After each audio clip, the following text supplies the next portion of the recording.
Dari Pantai Timang, saya bergeser ke daerah Kulon Progo. Petualangan saya lanjutkan bersama para petani udang. Wah, ini udangnya mulai loncat-loncat. Tuh, kelihatan tuh dari sana. Jadi caranya kita tinggal tarik aja jaring yang udah dibentangin tadi. Memang panjang sekali. Ini jaringnya sekitar ada 50 meteran. Saat panen udang faname, penting untuk menggunakan teknik yang tepat. Tujuannya untuk meminimalisir stres pada udang. Dari beberapa teknik panen, menggunakan jaring masih menjadi pilihan. Panen yang akan saya lakukan adalah panen total. Ada 17 kuintal udang faname yang akan saya giring menuju sudut kolam. Udangnya di ujung makin banyak nih lompat-lompat. Emang lumayan sih ketika dia lompat terus kena badan tuh agak nusuk dia. Semakin tersudut, udang semakin memberontak dengan cara melompat. Ini dia nih, udangnya, udang faname. Jadi dari tadi, yang nusuk-nusuk itu adalah bagian ujungnya ini nih. Ada di sini. Lumayan, berasa. Tapi karena saya pakai celana panjang, aman. Idealnya panen udang faname dimulai saat pagi hari. Proses panen dilakukan dengan cepat agar udang tetap dalam kondisi baik dan tidak stres. Ini gini aja kan? Wah, berat.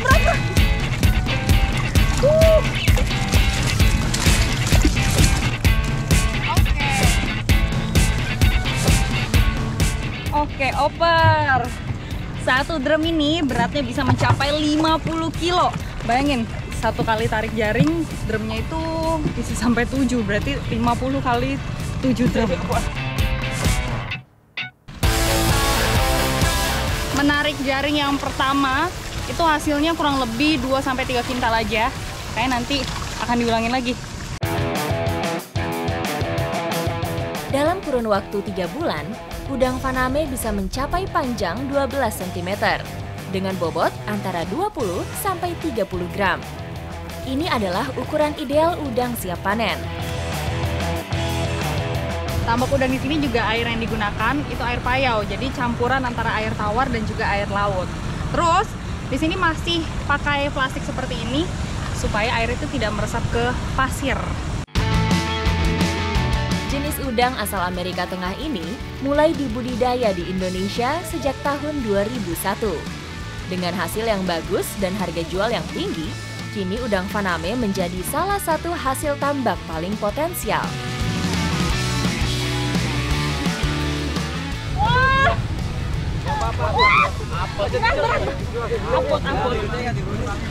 Wow.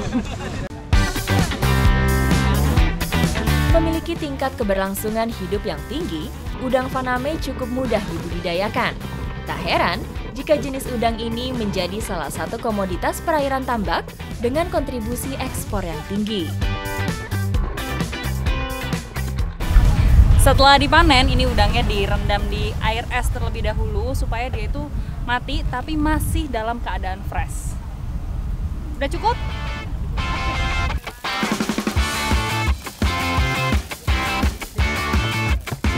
Ice killing atau teknik mematikan udang dengan pendinginan. Cara ini dilakukan untuk menjaga kesegaran udang karena bakteri tidak bisa berkembang biak di suhu dingin. Tak lupa, harus dicelupkan ke dalam air bersih untuk menghindari partikel lumpur, pasir, dan lumut yang masih menempel pada udang. Selanjutnya dilakukan proses sortir. Sekarang ini proses penyortiran, jadi dipilihin antara udang-udang yang besar dan yang kecil. Bahkan yang mati-mati juga kita pinggirin. Sebelum masuk ke proses packing, Crustacea bertubuh bungkuk ini ditiriskan untuk mengurangi kadar air di dalam tubuhnya. Jadi tadi setelah ditimbang per 30 kilo, sekarang mau langsung di packing. Ini ada es itu di bawah. Es bisa membantu memperlambat proses pembusukan. dan memperpanjang masa simpan udang. Hal ini dilakukan mengingat salah satu hewan air ini akan melakukan perjalanan jauh untuk sampai ke tangan pembeli. Setelah prosesnya selesai, udang-udang ini akan didistribusikan ke berbagai kota. Nah, saya juga mau menikmati udang yang masih fresh ini nih di sini. Oke.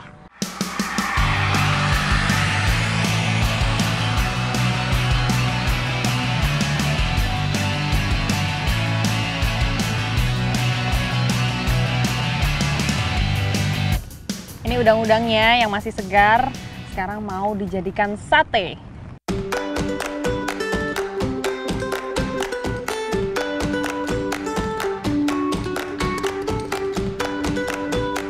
Ini kalau dijadikan sate seperti ini, kayak ala-ala angkringan gitu. Tinggal dibumbuin aja nanti pas dibakar.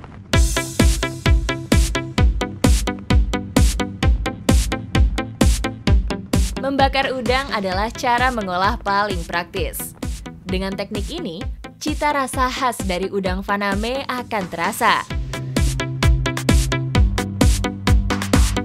Membakar udang tanpa mengupas sebagian kulitnya akan membuat daging udang matang dengan sempurna.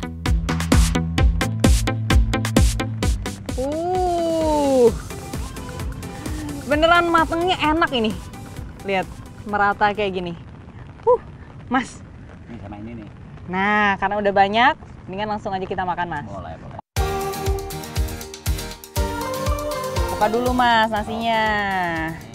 Semakin mantap dinikmati dengan nasi kucing. Disajikan dengan porsi kecil, nasi kucing adalah menu khas angkringan.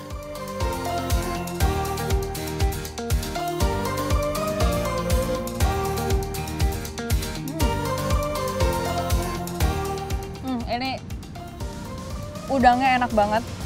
Jadi tekstur si udangnya itu udah matang semuanya, udah matang merata. Ditambah lagi tadi bumbu olesannya itu loh. Rasanya jadi pedas-pedas manis. Emang bener ya, udangnya masih fresh dan langsung diolah tuh rasanya luar biasa enak. Jadi kesegarannya dapet, terus tadi krenyes-krenyes di daging udangnya juga enak banget.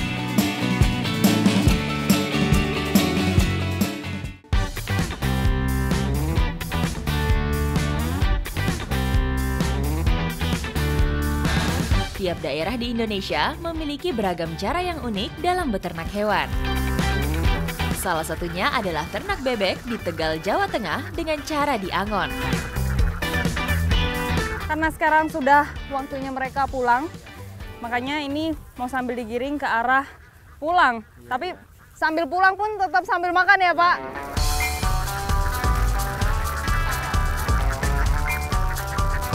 Bebek memang memiliki sifat bergerombol, jadi dia tidak pernah pisah dari rombongannya. Ketika ada rombongan yang lain pun, dia tidak akan pisah. Bebek Tegal merupakan jenis bebek petelur yang juga banyak tersebar di sepanjang jalur Pantura Jawa. Biasanya bebek diangon ke sawah yang telah selesai dipanen. Tujuannya supaya memakan sisa-sisa gabah dan keong sawah yang merupakan siput pengganggu bagi petani padi. Sehingga cara beternak bebek seperti ini bisa menguntungkan petani. Ya kabur, Pak! Tegal ini memang menjadi salah satu penghasil telur bebek terbanyak. Makanya nggak heran nggak cuma ada satu kelompok angon bebek aja, tapi ada yang lain tadi yang lagi diangon bebek-bebeknya. Ini punya Pak Udin, sekitar ada 300-an. Bebek Tegal memang menjadi salah satu bebek petelur unggulan karena tingkat produktivitas yang tinggi. Dalam setahun, satu ekor bebek bisa bertelur hingga ratusan butir telur. Angon bebek di alam menjadi salah satu faktor yang menyebabkan kualitas telur bebek Tegal cukup unggul. Sekarang bebeknya mau pelan-pelan digiring pulang, tapi saya juga harus hati-hati nih pakai alat ini, namanya brek atau pecut bebek. Kalau kita salah mengarahkan, bebeknya juga nanti akan salah jalan, jadi harus sesuai. Kalau ke kanan, dia nanti ikut ke kanan, ke kiri juga ke kiri.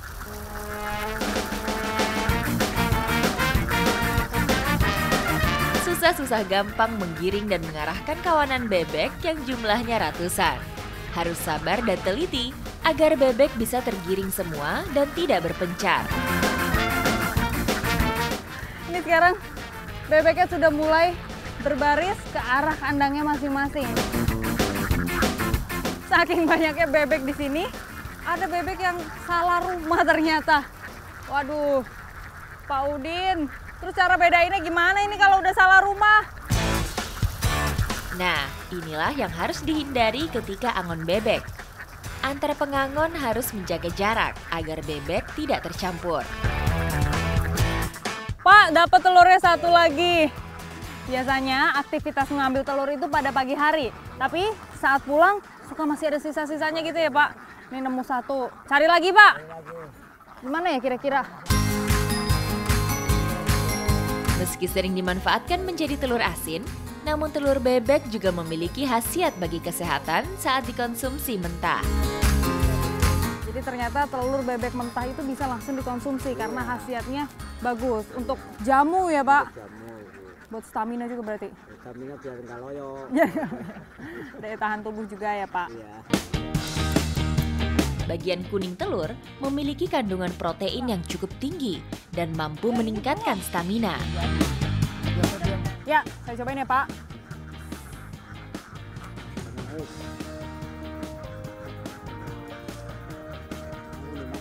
Jadi ini memang tidak terlalu amis ya Pak ya.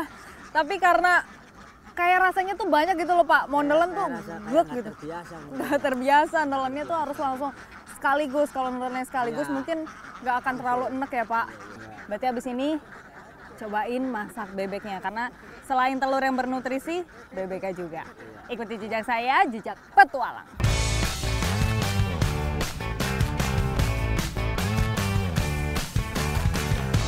Setelah seharian gembalain bebek di alam, saatnya mencicipi olahan bebek khas Tegal.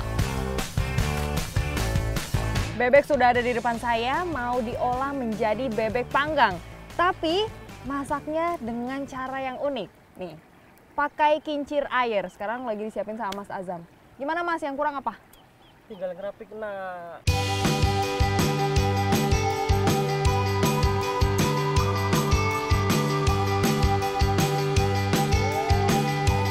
Untuk memanggang bebek kali ini hanya menggunakan bumbu sederhana. Tidak cuma bahan masakan saja yang perlu dipersiapkan. Peralatan kincir air untuk memanggang pun perlu disiapkan. Selanjutnya, tusuk bebek menggunakan bambu, kemudian diikat. Bumbu yang sudah diulek lalu dibalurkan ke bebeknya. Supaya semakin lezat, oles juga dengan madu. Teknik memanggang seperti ini harus memperhatikan keseimbangan dan kecepatan putaran kincir, agar bebek yang dipanggang bisa matang merata. Jadi cara kerja kincir air yang saya buat ini, dibiarkan berputar di aliran arus air. Dan di ujung sana, bebeknya akan berputar dengan sendirinya.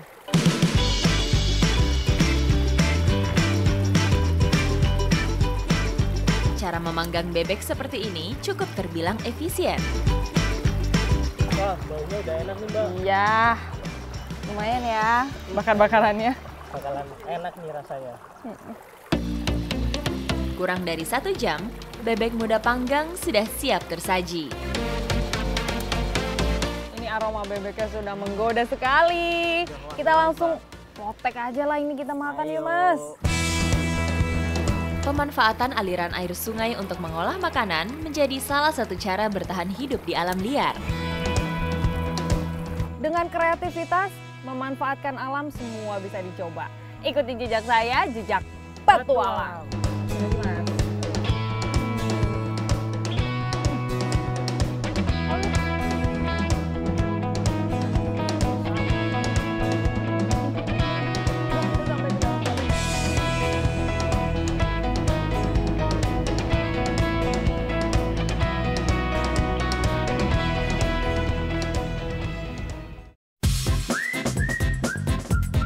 Rotonya udah dibawa dan semutnya langsung banyak banget keluar-keluar.